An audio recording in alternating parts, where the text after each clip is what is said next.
Hi, everyone. Hello. I am Lauren. I am Ken. And this is Paradise After Dark. Dark. Off topic. Off topic. And uncut. Uncut. How are we going to do this now that we're missing and unsolved? So this is Paradise After Dark. Missing and unsolved. Wait, how do we? That's what I'm saying. How do we work this out? No, I'll do the dark, and I'll say missing and unsolved. Oh, on our regular. Feed. But we're just going to be Paradise After Dark for Patreon, yeah. Because technically we are. Missing and unsolved is just going to be a new division. That's the main feed. Exactly, which is another weird thing. So it's another weird thing. It's been a weird summer. It's been a really, really, really busy but weird summer. Cruel summer. Who sings that song? It's been a cruel. I think Ace of Base. Is it? Maybe? I don't know. I know. But here we are. Hello, Ken. Hello. Here we are. Hi. We just got back from CrimeCon. That was fun. That was fun. We were so busy at our booth that I didn't even get to go to a single presentation. You know I didn't. I knew that we were going to be busy and it was going to be good for us because it was in Orlando, Florida, and we're a Florida podcast. But I cannot believe we had a line. We've never had a line. Oh yes, we did have a line. It was so funny because can we just? I mean, if you can go on the Facebook page and look at the picture of our booth setup. Yeah, we set up pretty cool. Well, first of all, Lauren's idea on the bowl of candy. we had this one guy. His name was. It's funny because he was from Fort Myers. His name was Joe the Plumber. Yep, Joe the Plumber. Him and his wife were there. His wife drug him into this stuff, and he's like, I said, well, where are you from? He told me, and he's talking. He's asking me some questions, and then he's like, I should do this more often, man. But if I'm in Fort Myers, you say you're from Naples, I should give my business card. If you need a plumber, man, call me. Now, I'm a guy that fixes all my own stuff, but I got to tell you, if I need a plumber, I'm calling Joe the Plumber. Joe the Plumber. But he kept coming by stealing Tootsie Rolls because Lauren had this idea with the candy, and it was great, wasn't it? Yeah. I mean, people were coming by just for candy. Coming for candy. People were attracted to our big board that we made. You made. I didn't really do much. I had a huge cork board with pictures and newspaper articles and just everything of all cases, unsolved cases, and missing people that we have already covered in Florida. And I didn't realize it was that many. But if you look on our social media, you know what? I'll actually post it with the. And I'm sure most people have. But the thing that got me is it drew everybody. I know. I mean, everyone. Who was walking through and it stopped her? Kleiner. Kathy Kleiner. Yeah. She stopped. Now she was the person. She survived Ted Bundy. Yeah. And she stopped by, and I literally talked to her at the booth. She's like, "Oh God, you guys are from Florida. I love Florida." And we started just having conversation for like 10 minutes, and she's asking about the board and asking about cases, and it was amazing. I had a lady there from People Magazine. She comes up and she points. She's like, "I love this board. I love what you guys are doing. Tell me about it." And I would explain that we're making the transitions to strictly missing and unsolved. And I explained the Themis Project, and people really, really adhered to what we're doing and they love the idea of what we're doing. So, I mean, it was very, well received, the concept of the new podcast.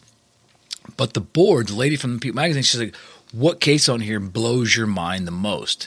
And I said, well, obviously I'm going to have to go with hometown here and go with Felipe Santos, Terrence Williams. Yeah. So she takes a picture of it. She goes, tell me about it. So I did. And she goes, you're kidding me. And I said, no. She goes, how have I never heard of this? I said, well, I can't believe you haven't. I mean, if you're in, the magazine industry or the writing industry, it's definitely a huge case. Not just that we covered it, but it's big. And she was so excited. And then the one that got me the most was when Callahan came by. Yeah, Callahan Walsh.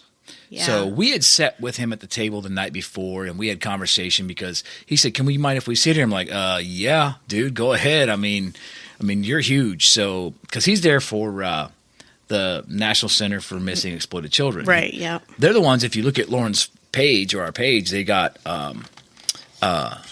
They were doing the head thing, the head where what do they call it? They were reconstructing they were doing a reconstruction from a skull, showing how they can figure out what a person looks like with the clay. Yeah, it was pretty neat to watch. Yeah, this was one that they had already done and one that they had already figured out, but he was recreating the moment at CrimeCon, which I thought was really neat. So Callahan Walsh comes over. And we're talking, and of course, I explained to him, what we were doing, things. He said, "Man, I really love that. What you guys are doing is great." And he said, I said, "We're kind of small. We're starting out." And he goes, "You know what?" He goes, "We were small too. We're starting out." He said, "But when we get enough people together, great things can happen." He goes, "Hey, I did an episode on this case." I said, "When we did an episode?" He's like, "Well, I worked for one of the channels, and I did one of the networks, and he had done a whole documentary on Sophie Reeder."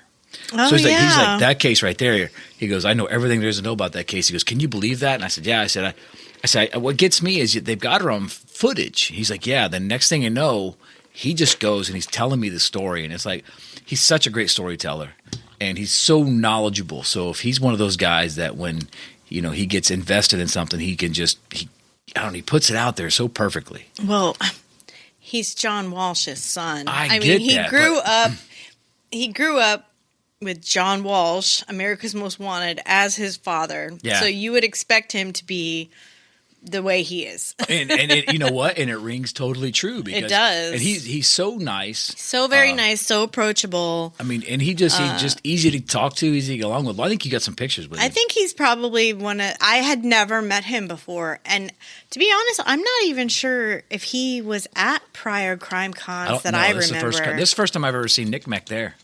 Yeah, well, he was probably my favorite person that we met this year. Yeah.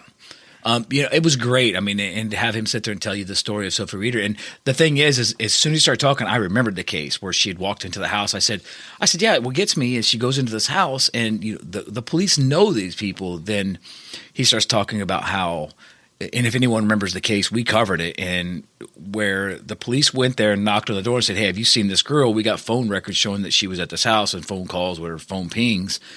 And the guy at the door goes, "Well, do you have a search warrant?" He said, "No." He goes, "Well, then come back when you do."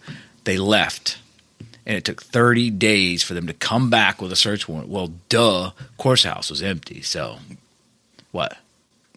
No, I'm burping. I'm trying. She's got this. Well, sometimes she makes faces at me, and it's like she makes these faces at me, and it's like I can't believe you're saying that. No, you got it wrong. Because facts matter. I was literally trying to stifle a burp because this is uncut. Remember? I know that's true, but the thing is, we would like. We might put this on the regular feed at some point because we occasionally do that with some of them, especially this one because we have a topic that's off topic. Well, it's off topic, but it's extremely on topic. Now, let me just set the scene for you. Mind you, I'm in this room with 40 other podcasters, and now the room is basically just picture like if you've been to CrimeCon, you understand, but if you haven't. They line all the podcasters around all the edges. So you have podcasters around bordering the entire scene. On one end of the room, they've actually turned it into an actual panel area. So you have what they call glass box, which is where they put live podcasts, things like that. They put the whole panel up there and they show it. That's on one end of the room, and then the podcasters are around. Now, in the middle are all the exhibitors. That's where you have NCIS was there. You had that's where you had Nick Mack, and you had these guys selling books. As a matter of fact, we had just covered Jennifer Kessie's case, and I got a chance to talk to William Gilmore, who was Jennifer Kessie's uncle. He actually wrote a book describing what it was like, the aftermath. And he brought some books. He gave me a book, told me to hand them out to a few people, which I did. And, so you just meet so many interesting people. And he even actually donated. He threw $20 in the jar that we had set up to collect for Themis, and just such nice, genuine people. So I'm in this room, and all these people are coming up to the table. Now, like Lauren said earlier, we have a line of people. And I don't mean a line. I mean, some people come and just get free candy. Some people are very intrigued because everybody else has like one little tablecloth cover and it says what their podcast is, or they have a picture of something. We had this banner behind us. This is Paradise After Dark, which, as you go to crime cons, you've accumulated these things. Plus we have table covers. Well, Lauren ordered table covers for the new name, which is Missing Unsolved, obviously with a new logo. If you guys know, you'll see. And then a Florida theme is. So we have one section of the table that's Florida theme is, one section that's Missing Unsolved, and one that's literally just Paradise After Dark. Dark, dark, dark, dark. Mm-hmm. And then you have free candy. Then there's the money jar. Then we gave away buttons and keychains, which, by the way, we're going to put together a care package so everybody gets all the stickers and just little care package for all you guys. Because I'm like, we got to save some of these because I really want our patrons to have all this cool stuff that we're giving away. It's not fair, to you guys. So we got some stuff we're going to be sending out shortly. But all these people are coming in, and I'm answering questions, and I talked so much, way more than I do. He lost his voice. The next day, I'm literally like, I'm so sorry. And people are leaning in to listen to me, and, they want to talk, and I'm like, look, I'm so sorry. And I drank like 2 gallons of water. My throat was sore. As a matter of fact, I'm actually having a conversation with a lady. This was probably at about 3 o'clock in the afternoon on Saturday. Now, mind you, we started at noon Friday. We went to about 6. I told Lauren we're done at 6. Then I was done. But I was back down there when we opened up the booth at 9 a.m. So this is and I went from 9 to 3. So literally 3 o'clock in the afternoon, this lady's handing me. She walks up, and as I'm talking to her, she starts digging in her purse. I said, what are you looking for? I said, I feel like this is like, let's make a deal, like Monty Hall asking for a safety pin or something. She goes, no, I'm finding you some cough drops. Oh, my gosh. And she gave me 2 cough drops. And I'm like, oh, my God, these are so great. Thank you so much. It felt so good. And it wasn't that my throat hurt. It was just I had really it was loud in this room. So there's the scene. It's very loud. Tons of people. I'm going to say I talked to probably 2,000 people over the weekend. That's no exaggeration. Yeah. Even if it was somebody coming by saying hi, and people come up to the booth, and I always start with "Where are you from?" And it creates conversation. And the one thing about Florida that I said to everybody that was there, regardless of where they're from, is everyone knows someone who lives in Florida. Yeah. Usually it's grandparents. They know the grandparents. So the room, what would happen is the room would be really busy after the panels. So in between panels, people would walk through. Now, mind you, one of the rooms on the other side, the panels, was on the other side of the room. It wasn't blocked off. So a lot of people came through Podcast Row to get to that panel, which was laid out beautifully. I think of all the formats that we've seen, even when we went as guests to New Orleans, this was by far the best layout that I've seen for Podcast Row. Yeah, it was. It really was. At all. They had us like number 6. So when you come to the door, we were the 6th booth in, and we were plastered with the Florida flag. And of course, Lauren's board, which there was nobody to our right. There was a doorway that wasn't open. So we had this massive gap, which allotted us the place to put this board that Lauren built, which was perfect. We couldn't have been in a better spot with a better layout. And I mean, it was just amazing because I love talking to people, just like I love talking right now. So the room kind of empties out. And this guy had come by with him. It was like he was there with his wife and his sister. And he comes by, and if we do put this on the main feed and you're this guy, you know who you are, right? Contact us, please. Contact us. So this guy comes up, and he's talking. He's with his wife and I think his sister, and they were talking. He was talking to me. Then he decides he's going to come back. So they leave. He comes back, and he goes, "Hey, man, what case did you cover that really just like gets to you?" So I told him the 2 that got me. Allie Gilmore, right? Because this is a girl who was making a rebound, coming back, and suddenly disappears. It was Tallahassee, right? Mm-hmm. And then there was Terrence Williams. Because that case, I said, this is a local case. So this obviously tears at me because this is my hometown. And it's what gets me the most angry is I am pro-blue 100%. I am back the blue 100%. And this guy here made cops look bad. Every sheriff in this town or county is a great man. This guy was a douchebag, dirtbag. Well, there's guys that are bad apples in every profession. Exactly. There are guys bad at their jobs everywhere. So I explained this to him. So he walks away. I got up, I walked around a little bit, and I ended up talking to some people, and I came back, and I sat back down. Now, mind you, there was only maybe like 7 people on Podcast Row. Everyone else was somewhere else. There were people everywhere. This guy walks back up, and he says, "Hey, man, you have a minute? I said, yeah. He goes, can I ask you a question? I said, sure. Sure. I said, it's just you and I. I said, you want some candy? He said, I already got some. And he was eating a Tootsie Roll. It was funny. So then he says, so all these people that go missing, he goes, out of all the people that go missing, how many do you think go missing on purpose? And I said 1%. And then I thought for a split second, I'm like, this guy just blew my mind. We cover all these missing cases and everything. I never thought to ask myself or mention how many people do I really believe meant to go missing. Now, we know that it happens. We know that it occurs. And I looked at him, I said 1%. He goes, 1%? You think that's it? He goes, why is that? And then so I started laying out some formats of what it is. I said, now ask yourself some questions. So now I'm presenting him some questions. Mm-hmm. And he's answering the questions, right? And then he's like, okay. He's like, he goes, I like that answer, man. But he said, I don't know. He goes, I've always struggled with that thought or that idea. He said, so I figured I'd ask you, if you guys have covered all these cases, how many of them do you think were on purpose? And I said, well, all the cases that we covered, I wish it was more. But honestly, I think maybe 1% at best. And he goes, okay. And he walks away. And as he walks away, I'm staring at him going, I cannot believe this guy has literally just invaded my brain. So didn't I tell you later on that day? Yes, you did. The next day, what did I talk about? The question. Yes. The next day, the question. I actually talked to Aaron from Generation Y. I explained it to him. He started laughing. He goes, every now and then somebody will ask you a question. It'll do that. I talked to Nick from True Crime Garage. I told him, I said, I can't believe this guy is renting. There's like space. He's renting space in my head right now. Yeah. And he did. And I love the question, and it blows my mind. So mind you, that's going to be our topic that we talked about tonight, because I'm telling Lauren about it. Lauren goes, I started reading a book about that. So, of course, I go on her feed, and I find the book, and I start listening. Were you going to say something? Feel free to jump in here. No, I didn't just start reading the book. I read the book years ago. Well, I know that, but I'm saying. But, yeah, anyway. So Lauren read the book. I didn't. Okay, so I misspoke, Lauren. It's all right. Okay, you misspoke. So anyway, this guy's renting space in my head. I get the book. I start reading it. But now, mind you, in the meantime, I'm literally writing down notes. So I always take my notepad with me. I have notepads that I use. Matter of fact, if anyone wants to buy them, I have archived notepads of all my notes. Oh my gosh, you would not sell them. I would not sell them. I'm just making a joke, but it sounds really funny because, like, when we sit here at off topic, I literally write notes.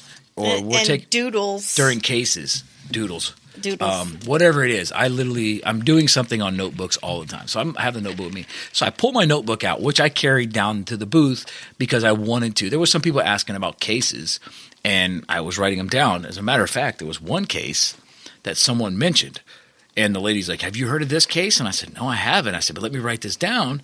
And she says, oh, yeah, well, have you ever heard of the Michelle Parker case from Millennial Mall? And I'm like, no, I haven't. She's like, oh, she starts telling me about it. Oh, yeah, it's we've unsolved. heard of that. And I'm like,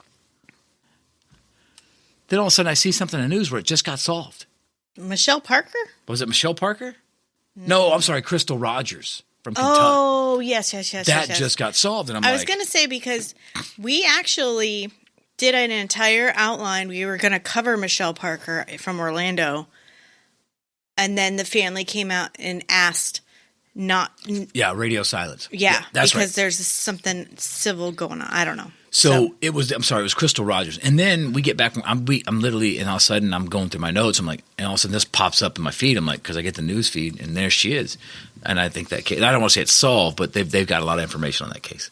I got to look more into it, but I've been busy with other stuff. And anyway, so mind you, I'm taking notes. So literally I pull my notepad out. I'm like writing down, like, okay, I'm gonna fake my own death, or I'm gonna disappear. What do I do? So I'm taking notes down. So now, first of all, let me start with this. I'm gonna go ahead and talk about this. Now, what I found out is it's called pseudocide. Pseudocide. That's basically, and according to wiki. Pseudocide is a fake death, also called a staged death or pseudocide. It's the act of an individual purposely deceiving other people into believing that that individual is dead when the person is in fact still alive. People who commit pseudocide can do so by leaving evidence, clues through or or through other methods. So in fandom slang, pseudocide is faking a suicide. Committing suicide, pseudocide, may be done for a variety of reasons, such as to fraudulently collect insurance money, to evade pursuit, to escape captivity, to arouse false sympathy, or even as stupid as a practical joke. While faking one's death is not inherently illegal, it may be part of a fraudulent or illicit activity such as tax evasion, insurance fraud, or avoiding criminal prosecution. I mean, it's not technically illegal, but we'll talk about one of the concepts of ramifications we'll discuss later. Okay. So we'll talk about some of that a little bit later. Okay. All right. So now I have a disclaimer in case we do put this on the main feed. Our patrons are geniuses, so they would never consider this thought. But disclaimer, we are not encouraging or attempting to assist anyone with pseudocide. This is only an open discussion regarding the topic. If you or someone you know is considering pseudocide, please, we encourage you to seek the financial or medical help regarding the facts that are creating these thoughts. In other words, find help somewhere. This is not something you should ever do. Never consider these thoughts, nor are we encouraging them. We're not trying to give you a footprint on how to figure this out. We are basically just having an open discussion about scenarios. Okay. So, first thing I would tell someone to do, and this is actually in the book, Google how to fake your death or how to disappear yourself. Okay? So what I want to start with is start talking about how to disappear. Okay. Okay? So, first thing you want to do is it's kind of odd because I'm about to tell you to do something that you really shouldn't do. But anyway. Well, if you Google how to fake your death or how to disappear, they're going to find that. That's what I'm saying. I'm telling you this. So right now, since you're not considering it, go ahead and go to WikiHow and hit how to fake your death. Now, the first thing on the list, okay, it will literally say, is your situation dire enough to warrant a fake death? Are there less difficult alternatives? So I'd love to discuss. What I want to do is hit these topics and discuss them. Okay. So your situation, is it dire enough to warrant? So what scenarios would drive you or someone to fake a death? And honestly, without the government's help, faking a death is a bitch. I'm going to tell you, I've literally penciled it out. I've almost got it down to where I've decided that if absolutely necessary, if I needed to, I could definitely not figure this shit out. So you were just going to about to give me an alibi, but okay. So Ken's missing. Oh, he said he knew how to fake his own death. Oh man. So well, anyways, I mean, so what would warrant it? So think about that for a minute, Lauren. What would you consider a valid reason to fake your death? Aside from insurance fraud. Life insurance fraud, obviously, that's number one if there's a lot of insurance money involved. But we'll talk about what's entailed in that in a minute. You know what? I think that my answer is going to be sort of different from what you would expect. When it first comes to my mind, because in the past I've given consideration to doing some certain things to keep myself safe, like changing my name and whatnot, because I have been the victim of a stalker. So I think that was the first thing that popped in my head was if you were scared of someone, scared that someone was after you, that faking your own death would basically solve that problem. So it'd be sort of a flight scenario, as a form of self-preservation. So it'd almost be like WITSEC, witness protection, like, but you do it on your own. Self-witness protection. Okay. Yeah, self-preservation. That's actually the first thing that popped in my head when you say what would be a reason to fake your own death, because insurance fraud and tax evasion, that stuff doesn't even like go through my head. That's like not even something I think about. So usually that's for like people that are very wealthy that have skipped out on taxes and things like that. Well, that's interesting because, and just so everyone knows, Lauren and I we've had no discussion on this topic whatsoever. You're hearing it basically fresh today. That's interesting because never would have considered that thought. But you're absolutely right. I mean, see, and that's why I said that you wouldn't have considered that thought, because it's not something that I think. Okay, at the risk of sounding, I don't know how this is going to come out, but you guys know me well enough.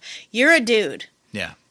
Like, you're not as vulnerable. Oh, I understand. As a female. I get you know what I mean? Like, no, I understand. We're getting into like domestic violence. Men and stuff can be like that. vulnerable in situations like that, but they're less likely to be stalked by women. I understand. Oh, but there's some crazy bitches out there. Oh, no, it's possible. I said less likely. I didn't say not. But you know what? I think female stalkers are more of a nuisance than a threat. In some cases, but yes, I agree with you. And I think male stalkers are more of a threat than a nuisance. Very much so. In my own experience and from my own research. Oh no! Well, exactly, and I'm glad you said that, because that's not something I ever considered. And even reading that book, which I'll talk about in a minute, even reading that book, that's not something that they ever really talked about much, and that's like a whole new topic of that. Well, now you're reading. Tell them what you're reading now. Oh, I'm reading The Safety Trap by Spencer Coursen. That's about staying safe. Dude, I shook that guy's hand at CrimeCon. That dude is fucking powerful. That dude is like powerful. If you haven't read Safety Trap, male or female, you must read it. It's all about threat assessment. Yeah. How to evaluate threats. So I've read it twice. It's great. That's great. I mean, I like that, Lauren. I think that because I never considered that thought. Like, what would warrant you to fake a death? For me, I was thinking more of a financial issue. Like if I was, and not necessarily tax evasion, but like if I was so far in debt, like I would just go. Like, or sometimes you just get to a point in life where you're just so low in life. Let's say like, you just went through a divorce, your kids hate you, you don't have the money. You like, you know what? I want to just go somewhere else and be somebody new and start all over. So for me, it was more of a start all over concept. Yeah. For me. So, I mean, that's my concept, which obviously I think yours trumps that. But I guess they're all different depending on the scenario. And remember, situations can change. It's all relative. So, like someone says, oh, man, that's no big deal. To that person, like something happens to somebody and you're like, oh, that's nothing, man. I've had it worse than that. It's all relative. So your situation might not be as bad to you because you've been through worse, but they haven't. So it's worse for them. So a lot of times, and take that consideration too, but I never thought about that. So that's definitely a good one. And obviously there's various ones like we talked about, the financial reasons, I think what's on I just released that episode on It's Hard to Talk About podcast, and I released it on the main feed because October is Domestic Violence Awareness Month. So that's like why that's at the top of my head. No, I definitely get it. So yeah. Okay, so now you've decided. Okay, now we've decided we're going to go ahead and disappear, or we're going to consider the thought of disappearing. So, what are some things that must be considered when you're about to disappear? So here's what I come up with. So I've come up with a series of basically like 13 little things that I would love to talk about. So number one, the questions you need to ask yourself, or basically questions or just discussion topics about this issue. Okay. Can you emotionally handle walking away from everything? No. Forever. I mean forever. So these are questions that someone must ask themselves. So it's a forever situation, right? Can you emotionally handle that? Now, by emotionally handle that, do you know what I'm talking about, Lauren? You need to be able to walk away from your children, grandchildren, mother, Can't father. do it. I could, those are things that sort of stopped me. It's like me, I mean, Lauren was helping out her parents for the last couple months back and forth, and I didn't get to see her much, and I'm like literally like, Rawr! I couldn't imagine like having to walk away and not even be able to speak with her or see her. My daughters, I'm not sure I could handle not being around or being able to, speak or see my daughters. Like I can't do it. But if you're planning on running away or disappearing or faking your own death, whatever, you have to have that mental capacity to basically be able to just walk away from everything, which is not an easy thing to do. And that's one of the things that like some people live their life when they're with somebody or something, they say never get involved with anything that you can't turn and walk away at the first sign of danger or the first sign of problems. And some people live their lives like that. Some people will get with a woman and the first time there's ever an issue, they just turn and walk away. I know people like that. I know people that first time if there's an issue, I'm done. They have like attachment issues, and it's not a matter of they can't attach the way to somebody. They're so afraid of getting hurt. Like it's self-preservation, so they run away.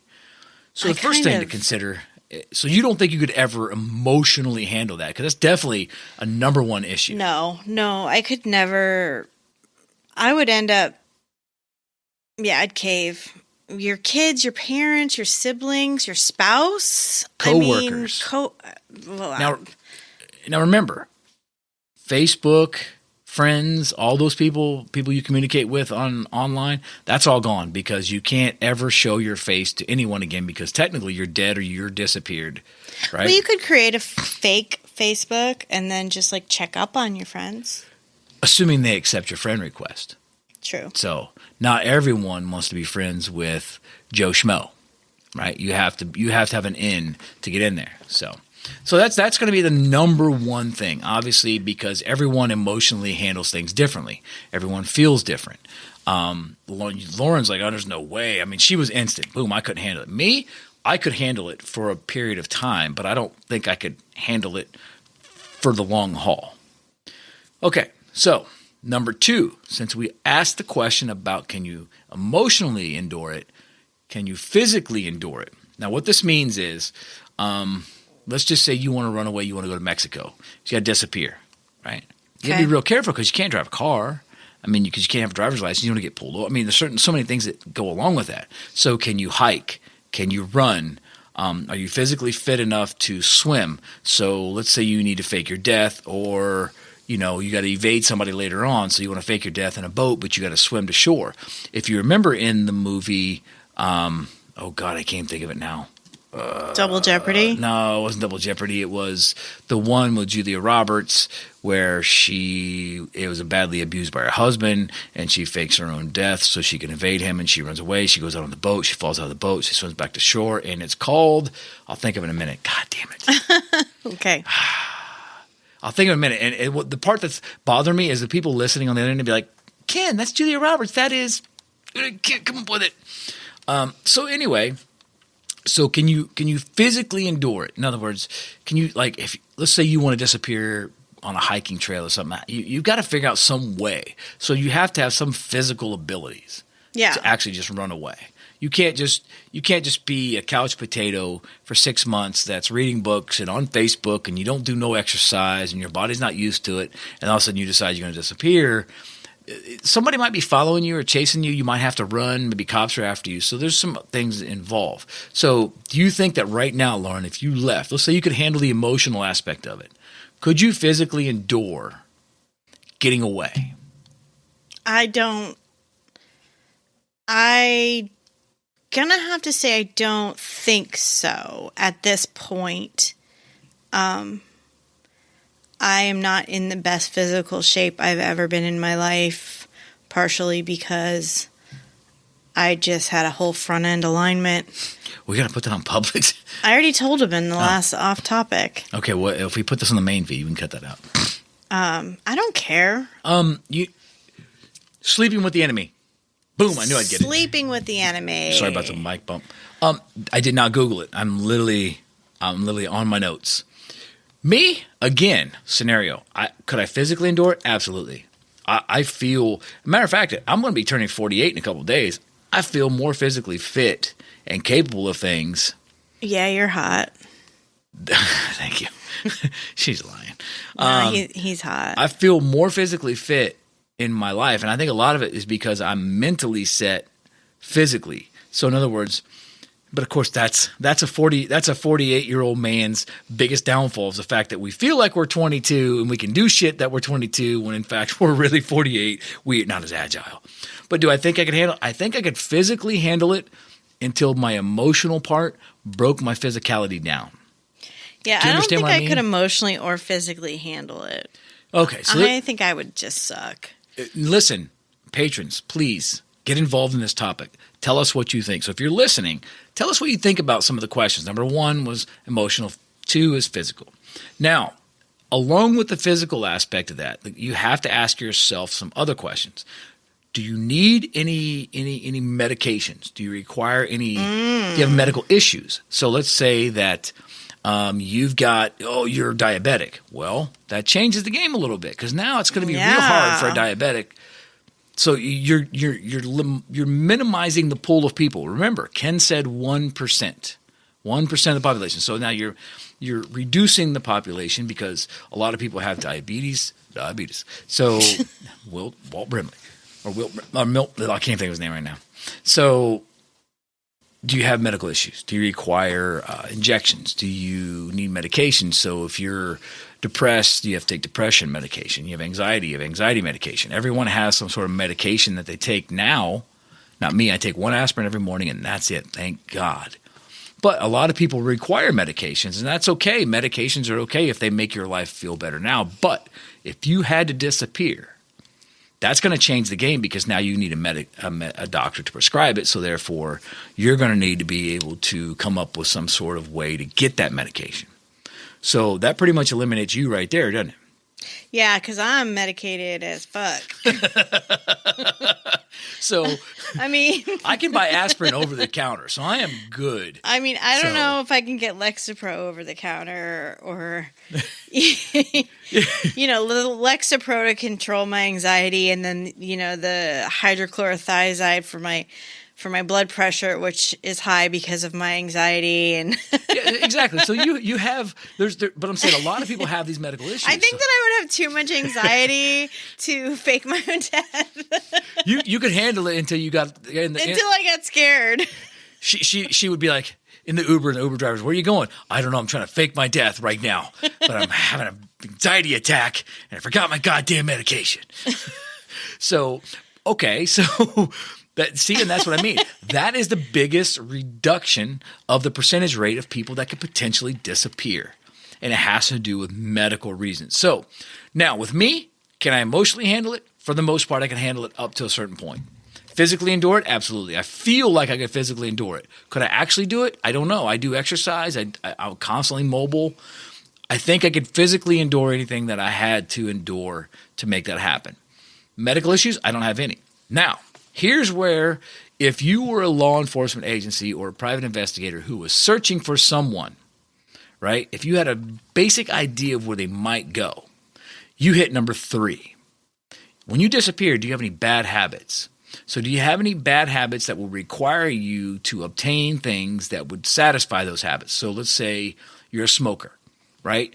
So now you're gonna have to go to a store. So if they know an area you're gonna go, a private investigator, let's say it's an insurance claim. An insurance claim will usually hire a private investigator to try to find you. So they're going to look at certain areas where you may have gone or they thought you were going to go, and they're going to look for you at every place that sells cigarettes. They're not going to look for you at a candy store. They're going to look for you at a Walgreens, not a Target. Why? Because Target doesn't sell cigarettes. They're not going to look for you at CVS. CVS doesn't sell cigarettes. Walgreens does. So they're going to look at Walgreens. They're going to look at gas stations. I don't think that they would stake out a 7-Eleven. No, I'm saying if they know an area. So I'm trying to do is that's what I'm saying. If they pinpoint you down to an area, these are potential areas that they would look, right? If they got you in a particular area, they're not going to look at every 7-Eleven across the nation. They're going to find a particular area. Things we're going to get into in a minute. Now, do you smoke? Right? I asked that. So do you drink? Okay. So what do you drink? So if they know an area you're going to be at, they can go and they could possibly talk to the manager of the liquor store or whatever. So if you drink whiskey, you're going to be at a liquor store. They can go into certain liquor stores. If you're a drinker and you always drink bourbon every single day, and that's all you drink, and there's a particular bourbon that you drink all the time, your family's going to know. Private investigator's going to ask the question. They're going to go to a particular area where they think you might be, and they're going to say, hey, you have a guy comes in here once or twice a week or once a month, whatever it is, in buying this particular alcohol. So these are questions that they're potentially going to ask. So these are things that could potentially get you caught if you're trying to disappear. Mm-hmm. Drinking. Drugs, well, all you got to do is slide a 20. Hey, man, who sells cocaine around here? Who sells crack? Who sells meth? Who sells weed? Whatever it may be, these are little potential things that could potentially get you caught. One, because if you have these habits, you're most likely going to require these. Again, everybody, let's go back for a minute. Ken's talking a lot, but these are things that are in my head. When this guy is asking me and he's renting the space in my head, how many people do you think purposely go missing? And then I'm like, I answered his question right away. I mean, within seconds, I said 1%. But then I'm like, when he walked away, I'm like, I got to justify this. I have to justify the answer I just gave this guy. It's like, I don't want to give him unfactual information. So I'm justifying all this for you guys. Okay. So that's another thing to consider. Do you smoke? Do you drink? Do you do drugs? What habits do you have that you're going to have to do? An avid golfer? Yeah, you could probably give that up for a couple years, right? You could probably give up golf. You could probably give up football, fishing, bowling. You could most likely give those things up if this are hobbies. But habits are tough to walk away from. You can't just usually walk away from those and quit unless you've already made your mind up that you're going to disappear and that you've already gone through the procedures of getting rid of those habits. Okay. So Lauren says, what? Those are huge issues. You agree with that? I mean, I do agree with that. That happens. I mean, I understand that they're not going to check everywhere, but if they have a generalization of where you might be, these are the things that they could potentially look for. Okay. Now the big one. Yes, this is what I think is going to screw up everyone or most people. How big is your digital footprint? Yes, because you have to plan ahead for so long before you wash all of your digital footprint away, right? This is not like footprints in the sand on a beach that wash away when high tide comes. We're talking about years. And I literally got a Facebook notification of it was a picture of you and I from like 12 years ago. Facebook memory. That shit is forever, right? It's just like right. But here's the thing, though. If you're dead, air quoting right here, it doesn't matter if you pop up in somebody's memories on Facebook or whatever, because they'll just share it and be like, R.I.P. thoughts and prayers, blah blah blah. And I agree with you. But it's moving forward. You will have to have no digital footprint. You cannot have any social media. You can't have any texting, emailing, anything like that from this point forward, unless you have created a new identity. Okay. So if you're dead and you haven't created a new identity, then you're done.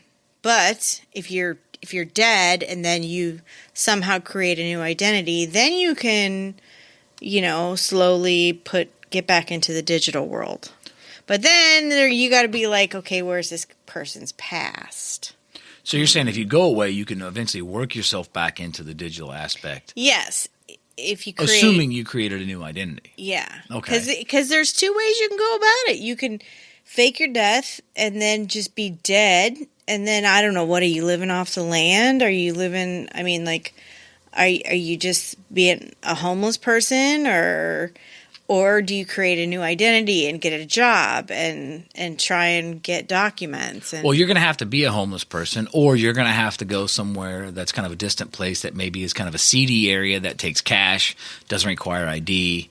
Because remember, you're leaving everything behind. Now, mind you, the digital footprint is huge, right? Because the reason the digital footprint is huge is we're not just talking Facebook. We're not talking Snapchat.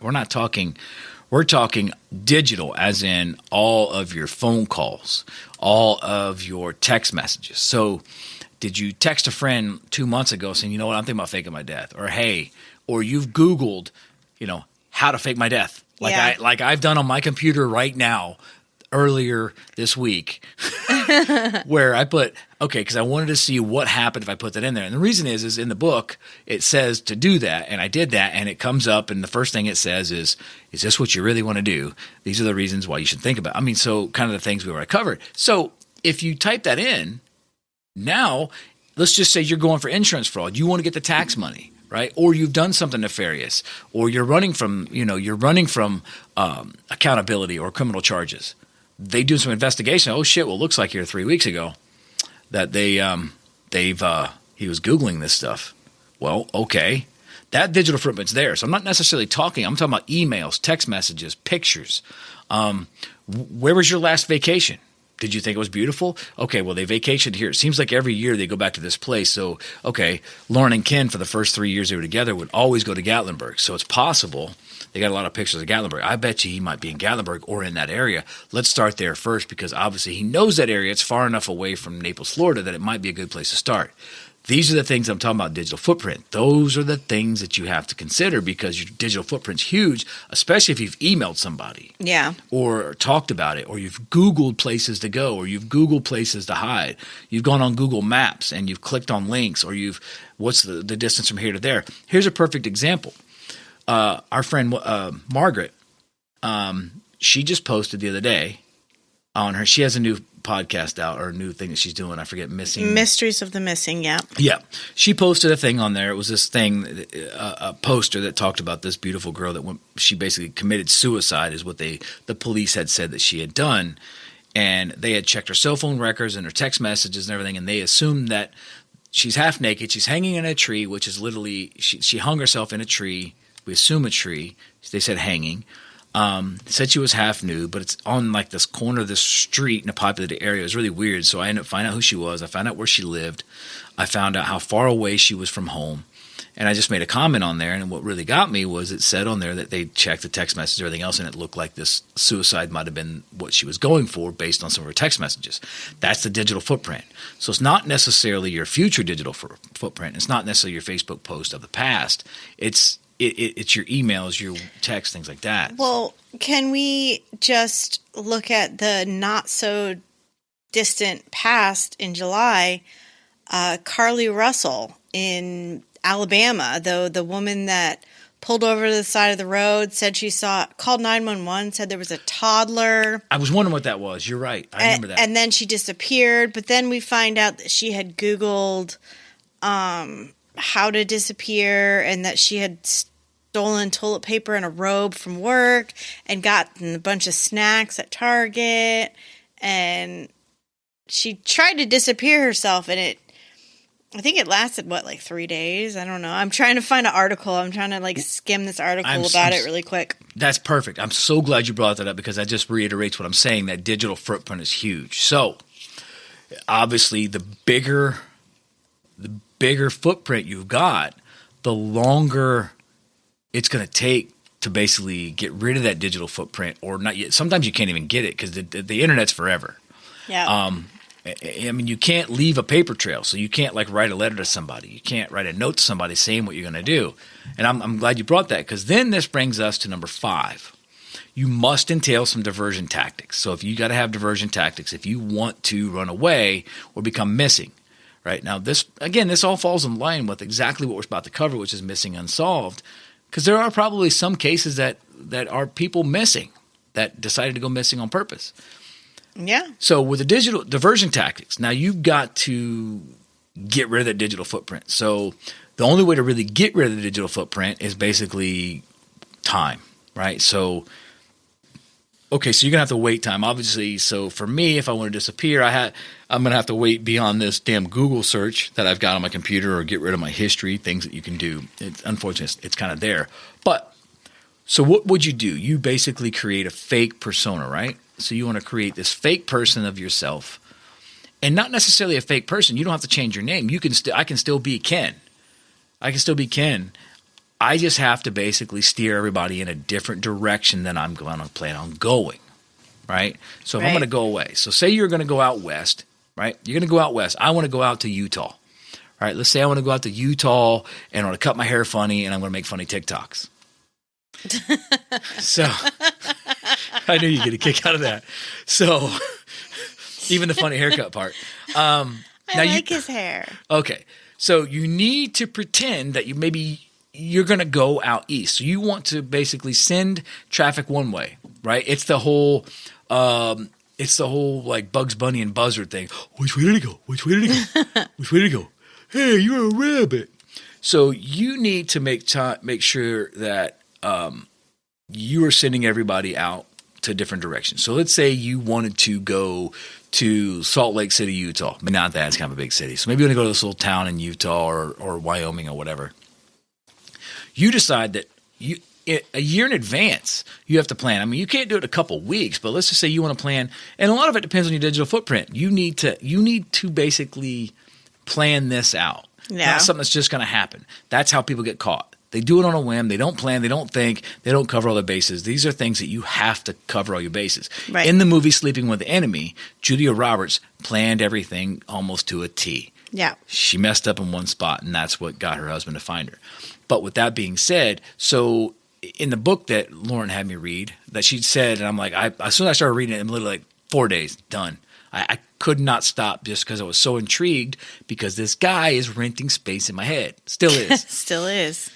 So you gotta say that you're going to look at, let's say you're going to go to Wyoming. You need to be looking at homes online with a real estate agent in New York City or in, North Bergen, New Jersey. And you want to talk to a few realtors there. You want to send a few emails out. You want to start looking at stuff like lots in Tennessee or, somewhere else other than where you're going to be. You want to try to steer the direction of investigators because you know that there's a good chance that either a private investigator is going to hire by the family, cops are going to be looking for you, something. Somebody's going to try to find you. It could even be podcasters.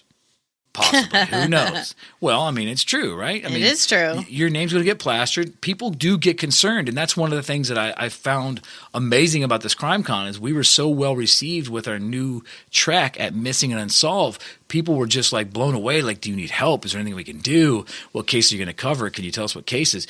Where can I send you a case? Have you checked this case out? It was so amazing. So with that being said, people are going to look for you whether you want to be found or not, whether it's family, friends, and hell, sometimes even foe.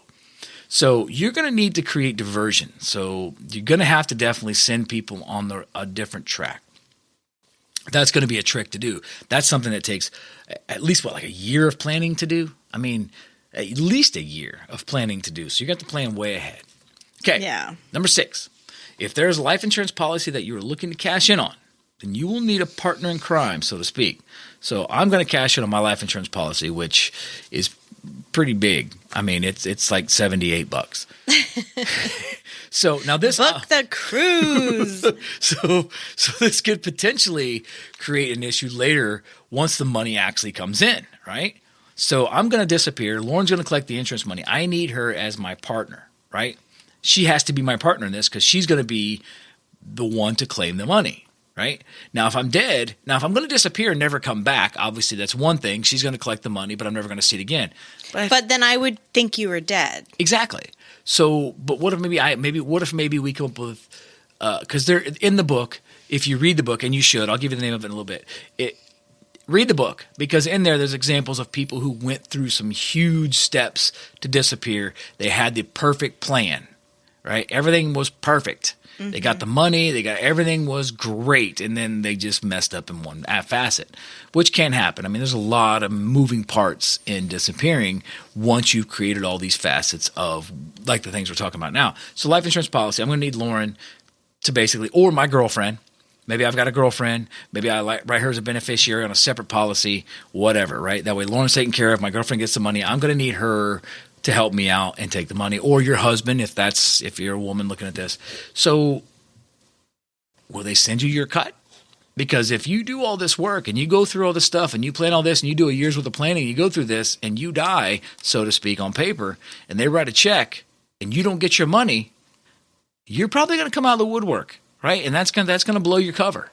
Now, until you do blow your cover or you get that money, who's going to support you until the money comes in? Good question. So who's going to support you till the money comes in? So basically, what I'm trying to get at is you're going to need some money, okay? So cash. Obviously cash, because what are you going to do for employment, right? It's not like you can go to a job and say, oh, yeah, just make the check out to Ken from Paradise After Dark. Yeah, just sign it dark at the bottom. No, you can't do that, right? You can't get a check. Yeah, but you could get like a day labor-ish job.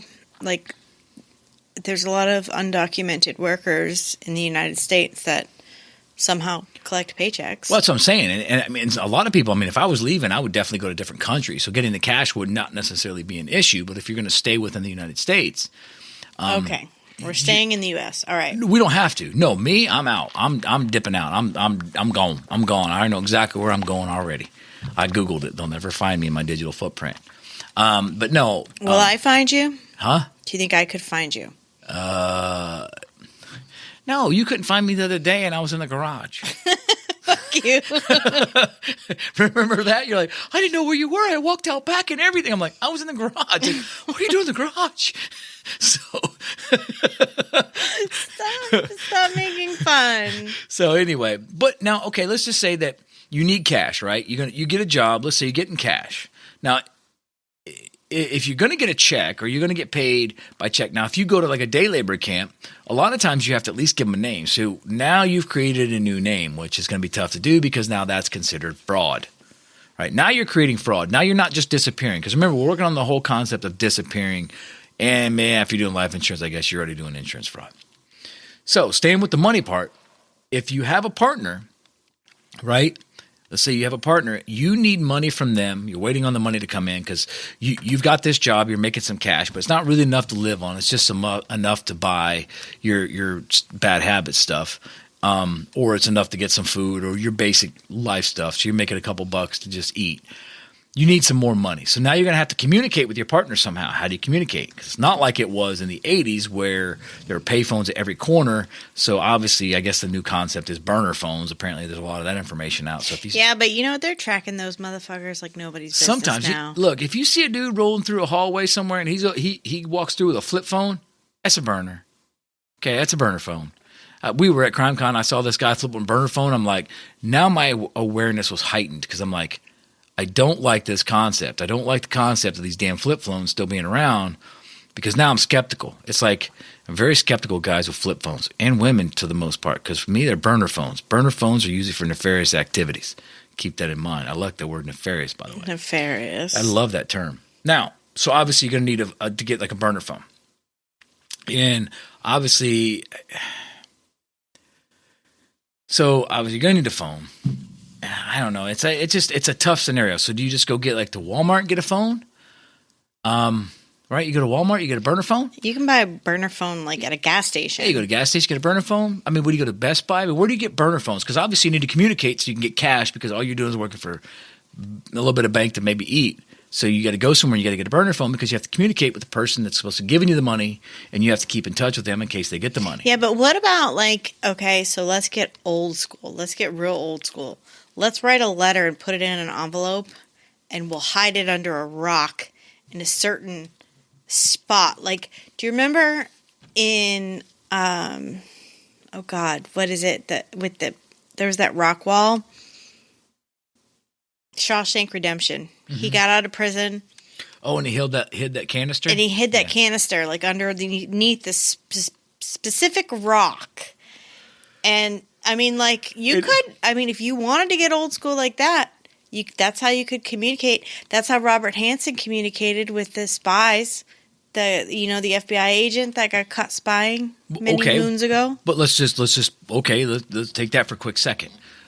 Okay, let's say that I'm going to hide this in a rock. Now, I have to travel to get to that rock. The person on the other end has to leave town and kind of meet me halfway. So if I'm in Wyoming instead of Naples, Florida, there's going to be a rock somewhere in between because I'm not going back to Florida, but they're going to travel. So are investigators following my partner? Are they watching them? Oh, that's right? A good point. So, and again, let's go back to the burner phone because that brings me to this. You need a burner phone if you want to communicate because there's no pay phones. You probably can find them maybe in like Guadalajara, but I'm not sure you can find them in San Antonio, Texas. So let's say you need a burner phone. You have to go to the store to get one. Oh, what does every damn store across the nation have? Surveillance, CCTV. So this is going to be the biggest problem in everyone trying to get away. This is exactly what I told the gentleman that was standing there and asked me this question that is still running space in my head. I wish I knew his name. I wish I would have asked his name. Such a nice guy. So I said, you have to change your clothes. You want to leave. Okay, so you want to leave. When do you leave? Do you leave by car? I mean, you can't call an Uber. You can't get in your car and leave. So you start walking down the street. And next thing you know, every damn street, shop, store, doorbell has a goddamn camera everywhere. Yeah, but you know what? when it comes to disappearing yourself, we're at a big advantage in the U.S. because, over in the U.K., like you're saying every damn street, whatever. I mean, there is cameras on every corner, every building. I mean, it is so creepy. And there's people that are literally like watching these cameras all day long. They said that it's like 4 times the amount of surveillance. Yeah, there's actually, I think there's a show on Netflix or one of those TV shows or one of the TV streaming services that has like closed circuit television, and it's in the UK. It's like insane how much CCTV they have in the UK. Okay, I'm scratching Europe off my don't go to list. Europe. If you're trying to disappear yourself, don't go to Europe. Well, so that's going to be the biggest problem that you're going to have. So, I mean, how do you escape being seen on camera? I mean, I know we've discussed cases where there was footage that didn't lead anywhere. And I'm mainly talking about because it was the most recent case, the Jennifer Cassie case, where the guy was caught on camera. Yeah. He got lucky. Yeah. Now, again, that case goes back quite a ways. That was before the Ring doorbells and the Sky Bell and all these cameras. And if you remember the Anne Heche accident where she was drunk and hauling ass down the street and she got in the car wreck and her car caught fire where she died. Oh my gosh. Yeah, there's video of that too. Every single house on that street had a Ring video doorbell of her driving by, and they were able to create the entire event through those doorbells. So with that being said, you have to be careful because you can't walk down a street where there's a lot of houses, and especially in wealthy neighborhoods or whatever, where they might potentially have a Ring doorbell. Even unless it's probably worse in places where they're less affluent because they're going to want security. Yeah. Right? So if you walk into a store, there's a gas station on the corner, they're probably going to have footage of you walking by somewhere. Yeah. Every store you go into, even my goofy little old antique shop that's not an antique shop, but the shop itself is an antique, was built in 1953, the building I'm in. But I put video cameras up for our store. Which you can, it doesn't matter how old the building is. You have a camera, which there's an app on your phone Exactly. you can watch live. And that's what I'm saying is this is going to be one of the biggest problems, biggest things that you're going to have to defeat. And this is what I told the guy. And he goes, you're right. I never thought about that. I said, you can't escape cameras now. I said, 20 years ago, you could escape cameras. Now, okay, so this brings me to number 10. So if you're going to fake your death instead of running away, how do you do it? So how do you plan it? So let's say you're going to fake your death. What's going to be the case? Now, some of the best ones, a skiing accident, because you could potentially be on Mount Everest. You're in the snow. Apparently, Mount Everest has a lot of bodies up there. Yeah, and they don't move them. Exactly. So a skiing accident. I mean, hiking accident. And in the book, they mentioned going hiking because, especially if you're female, women hiking is so risky, apparently, that most life insurance companies or people, you're going to fake your death. That is a good way to go because you're going to fake your death on a hiking trail, or you're drowning, whether you're in a boat, you fall out of the boat, like in the movie Sleeping with an Enemy, or you drown in such a way to where somebody's there. But first thing you have to do is you have to plan it ahead of time because you have to plant something there to be found, because obviously you want to steer the investigation in the direction of death. So you got to leave like your phone there.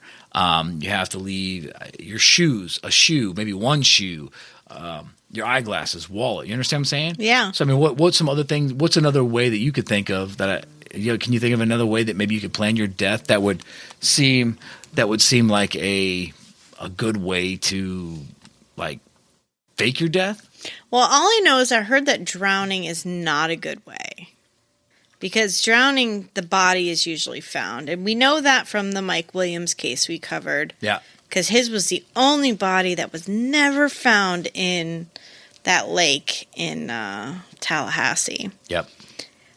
But that's a good one. I forgot about that case. But I mean, I didn't forget about the case, but I forgot about that instance in that case. Yeah.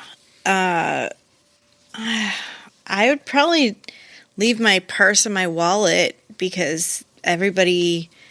I mean, my family knows me. Everybody that knows me, I always have my phone. Always. I always have. Did I say purse and wallet? I meant phone and wallet. Yeah. Phone and purse. Yeah. Yeah. I always have my purse. I always have my phone. Okay, so let's say you take your phone and you throw it 10 feet off the beach. They get washed up, and you're out there swimming and you just drop your phone in the water, and then you kind of go off, but you figure out a way to get yourself disappeared. They find your phone and maybe your shoes on the towel, and you never show back up. It's more of a believable situation. So drowning, I think, would be good. And they usually wash up, but I guess maybe not always. Like in a canal, maybe not so much. I mean, you saw where they literally found and it was here in Florida, South Florida, might even have been local, where they found the alligator.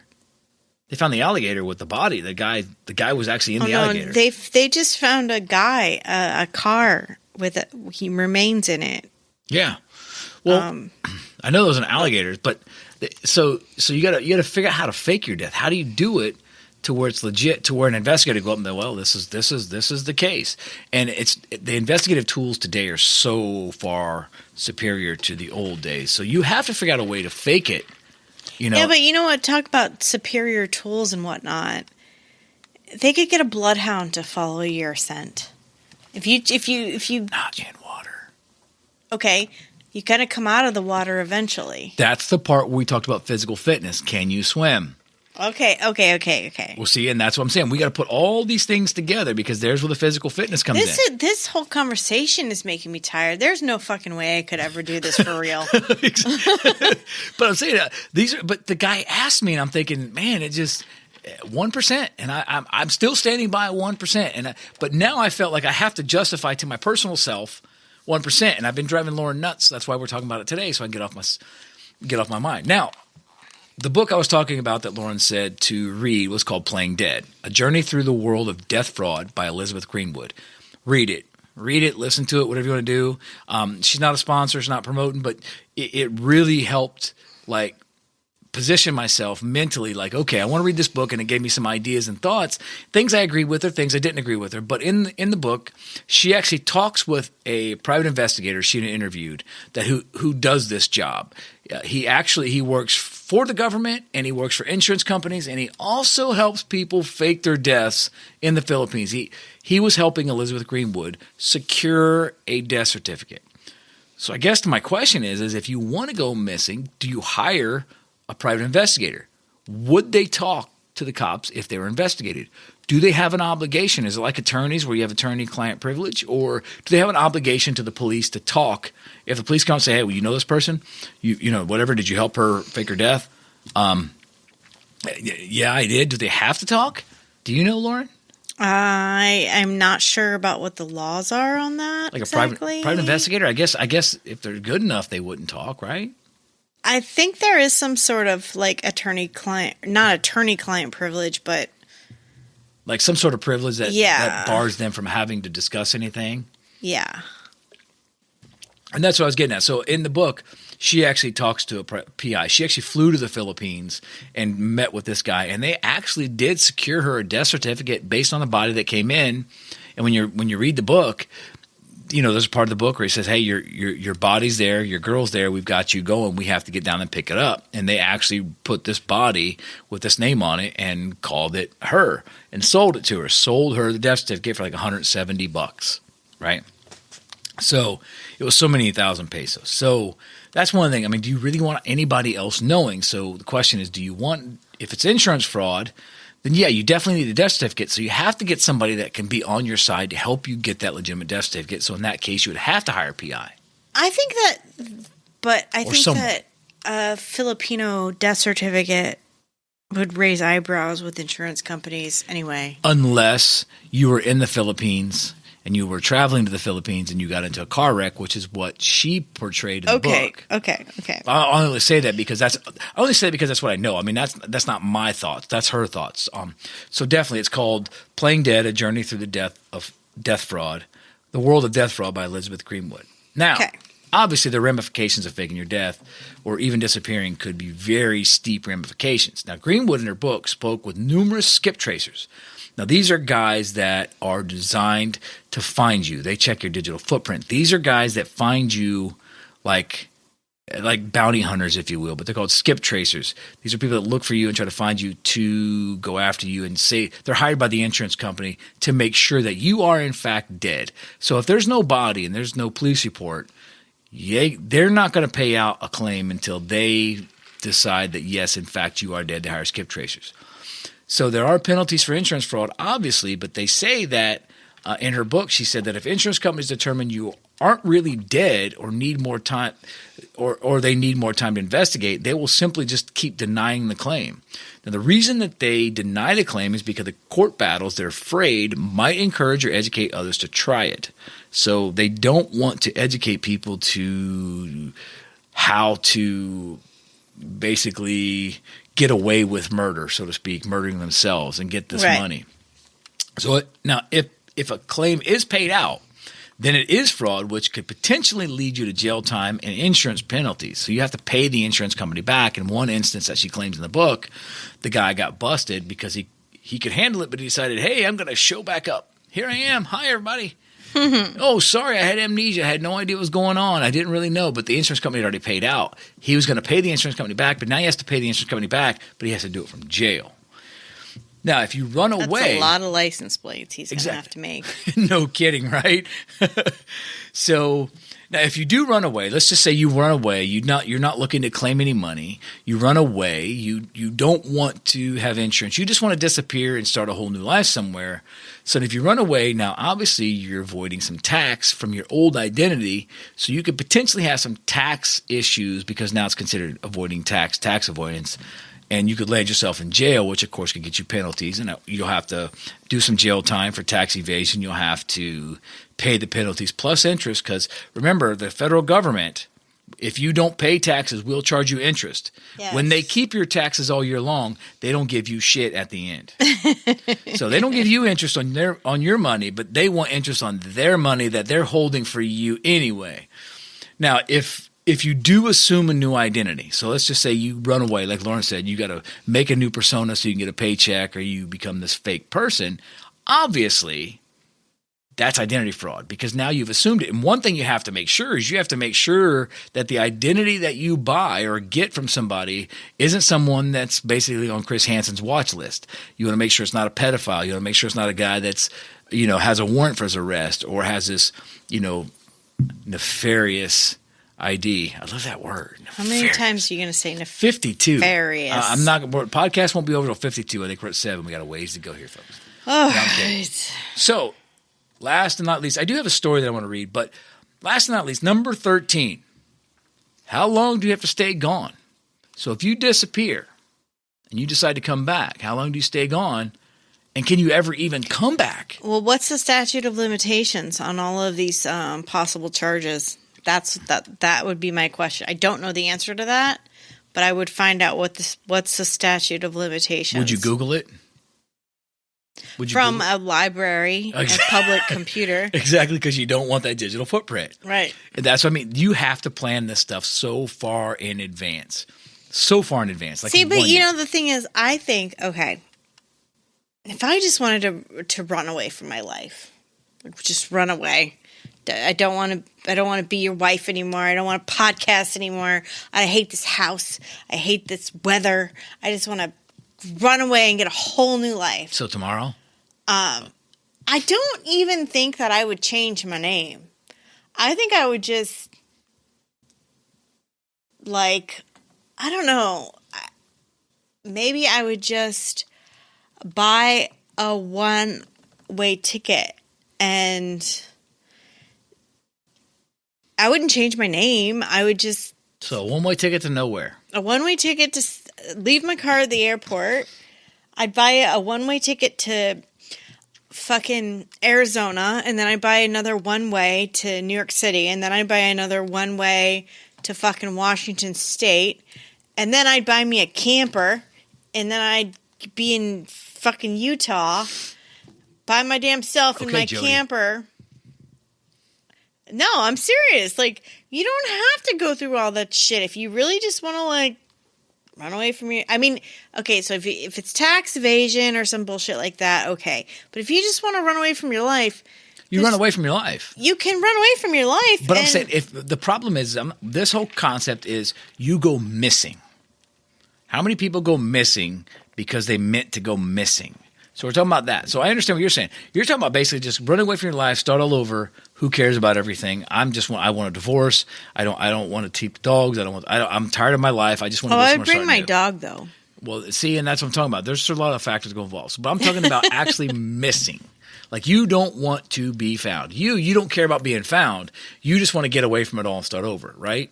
And usually, like the comedian said years ago, if you want to get away from it all, go to Des Moines, Iowa, because it ain't got there yet. Hey, I've been to Des Moines, Iowa. Yeah, the airport is a tarmac, like one strip. Our good friend lives near there. Well, from what Lauren said, our driveway is longer than the landing strip at Des Moines Airport.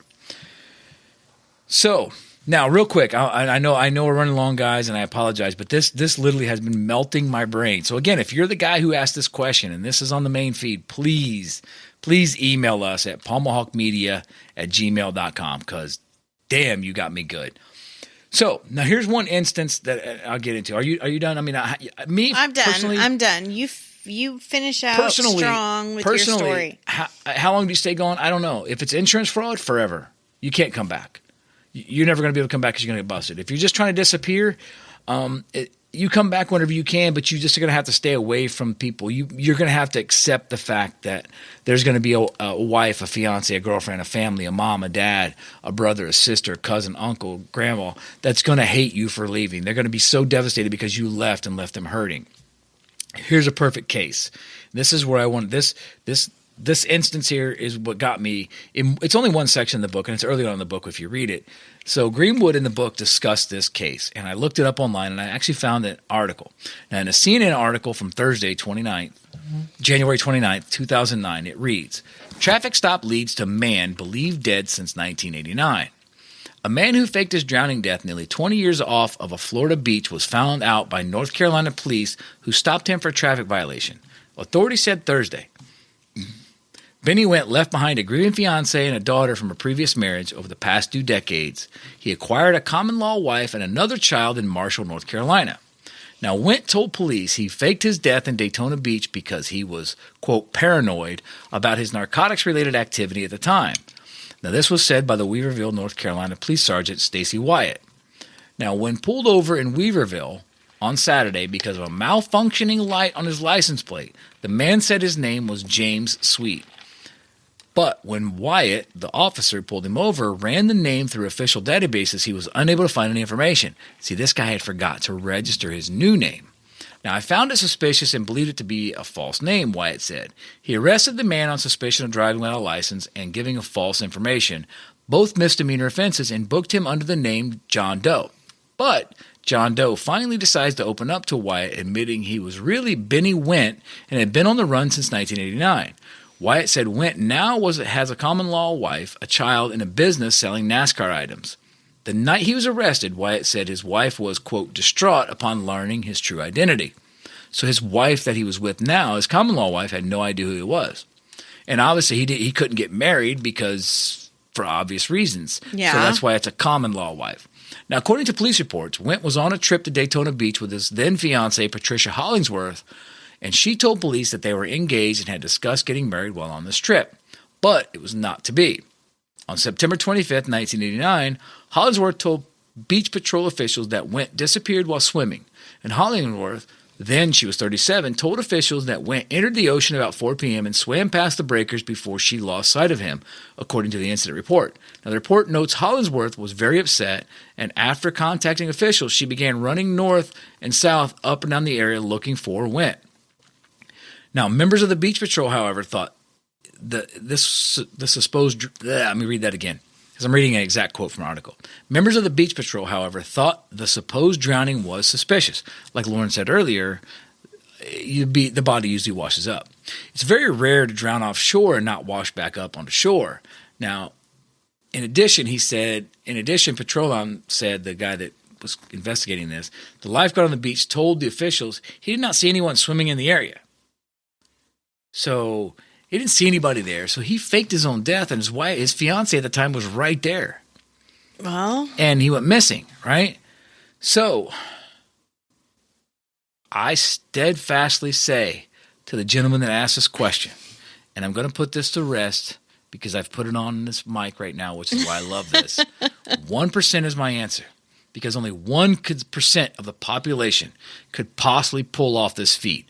If a guy in 1989 could go 20 years without getting caught and get pulled over for a goddamn license plate light out, there's a good chance that no one else is going to pull this off in 2023 with modern technology the way it is. So to you, gentlemen, I just want to say that 1% was what I said to you that day, and 1% is what I say today.